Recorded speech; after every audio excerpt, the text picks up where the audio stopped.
Hey everybody, welcome to another episode of the Whiskey Crusaders. I know it's been a long time since I've done a review, but we had to get one out here for our buddy Daniel over at the Liquor Library. This is a beautiful RD1. This is a Kentucky straight bourbon whiskey finished with French oak. This is, of course, a barrel pick. We've never actually talked about RD1 beyond having a beautiful, having on the stream, of course. We've also done an event with them.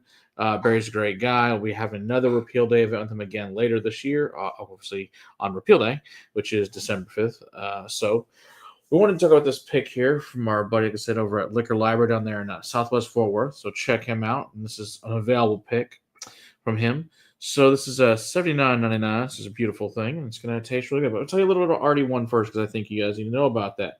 Of course, that stands for Registered Distillery 1. They're being founded in 2020. Now, I know that sounds wild, but the reason being is that they're taking over the name. Of course, the Ashton Distillery was the very first one, which eventually became the William Tarr Distillery. And that's because of the first federally licensed distillery in Lexington. So henceforth, RD1, the registered distillery number 1. Now, they would, of course, go on to have a thing, and they said that they would, so that was founded in 1865, and they had a fireproof building. Now, somehow that fireproof building in 1879 burned to the ground. So, of course, how did they fix that? You build a bigger and better distillery with its own cooperage, more warehouses. One of the biggest things it was a 1.5-acre warehouse of several of those, which is pretty amazing. They had 500 heads of cattle. They would feed, of course, the beautiful spent grains from the distillation process, which I think those are pretty happy cows at that point in time. Had their own water source they pumped in because the town water was pretty nasty and gross, had a lot of sewage and pollution, so they were smart enough to do that. It would change hands multiple times. Eventually, Mr. Tarr got involved with the railroads, which the railroads made him go under. So by 1897, he was bankrupt and out of business. Went to the Stoll brothers and lots of the other families, and then sold off eventually to 1919. This lovely thing called Prohibition happened, which obviously sucked. So it would close at that point in time. Of course, it had been a premier distillery in Kentucky up until that point. These little fanciful guys, of course, came from Ohio.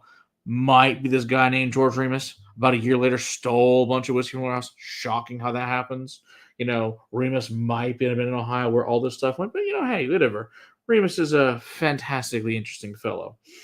Of course, eventually there will be another fire in 1986 that would burn it to finish off most of it. Now, the only remaining standing building today is the Manchester Music Hall, which is one of the warehouse. It was Warehouse One originally.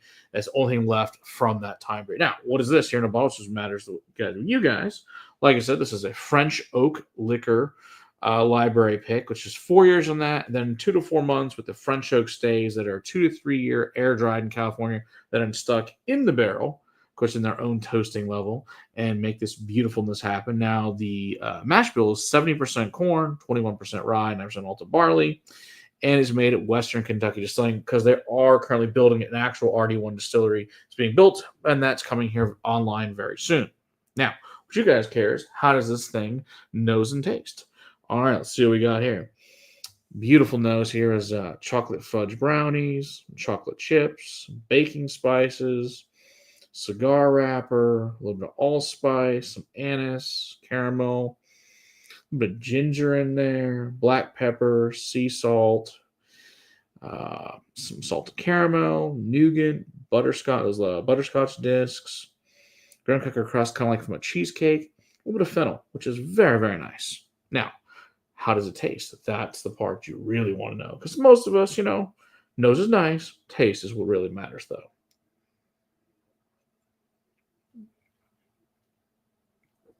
Oh, that's good. Oh, it is cask strength. The proof on this bad boy is 60.82, so 121.64. Beautiful single barrel. Once again, Liquor Library in Forth. $79.99. Awesome. Great price. Still available there, down right there. So, everybody, Daniel, beautiful store. You want to check it out for sure. Everything's at retail, so you're in good hands down there. All right, so the taste. So let's say here. So this is a lot of nice spicy French oak, obviously in the front. A lot of rye in there, black pepper, dark chocolates, baking spices, a little bit of anise, that burnt caramel. Nice and oaky, cinnamon toast crunch. Very oily, got right barrel char, like a freshly lit cigar smoke on there. So that's on your initial pass.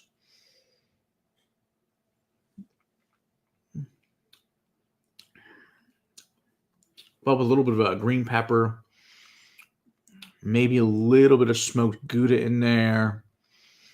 A little bit of pears, which is interesting. Like dark black cherries. It's quite tasty. Really enjoy that. That's fun. Now, as you guys also know, when I like something, generally most bottles you guys know are pretty full around here. Sometimes I like something a lot. So I've had this open for about, I don't know, about 2, 3 weeks now. I might have liked this one, which generally doesn't happen around here. So as you guys know, most of my bottles are about here. This one's here. So that should tell you how good this pick is. So, like I said, go see Daniel at the Liquor Library in Fort Worth. Awesome guy, great place. You'll enjoy it. A lot of great selection and all this stuff. But yeah, so like I said, it's still available. That's one reason I'm doing this one and for a barrel pick that's actually reviewing it now because you can still actually buy this one. A lot of times I know we don't get to barrel picks till later, which I'll review obviously, but it'd be like, sorry, you can't get it. But this one you can actually get. So you can go check that out. And like I said, it's a good dude. So once again, RD1, great stuff. Looking forward to having Barry back again later this year for the Repeal Day party. And we'll get to all the other RD1s at some point in time as well. Try to do more reviews for you guys and get back to all this fun that we're doing. So, as always, keep on crusading for a better whiskey in your glass. Cheers.